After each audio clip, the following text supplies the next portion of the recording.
Nah, yang berikutnya terakhir adalah dana investasi, teman-teman ya. Nah, dana investasi ini adalah dana yang kita kelola supaya profit dari proyek kita itu semakin besar dengan instrumen investasi yang kita taruh ya. Misalkan kita bisa taruh ke saham misalkan ya, atau misalkan ke cryptocurrency ya.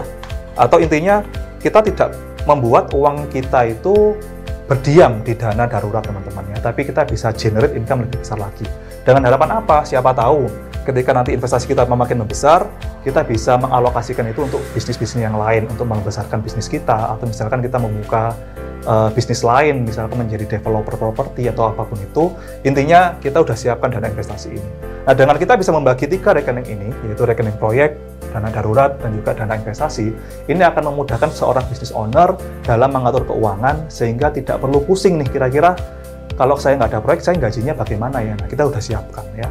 Nah, itulah kenapa kita harus pintar untuk hitung-hitungan berapa sih gaji owner, berapa sih gaji karyawan saya, sehingga saya punya angka yang menjadi target untuk bisa kita saving dulu. Nah, sisanya ya, misalkan kita udah punya uang nganggur nih, lebih dari 30 juta, ya udah, nggak usah taruh di dana darurat ya, kita lemparkan ke dana investasi. Dengan tujuan apa?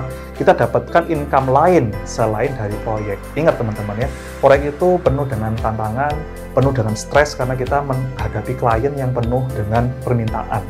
Nah, menurut pengalaman saya dan menurut pandangan saya, jarang sekali orang itu yang dari muda sampai tua itu berbisnis kontraktor itu kadang tidak mungkin. Karena apa? Semakin tua kita, pikiran itu semakin capek dan kita menghindari konflik-konflik yang sering terjadi di bidang konstruksi. Nah, maka buat teman-teman yang berbisnis di bidang konstruksi, siapkan ini, siapa tahu kita bisa mencari opportunity lain yang bisa kita kembangkan selain dari bisnis konstruksi.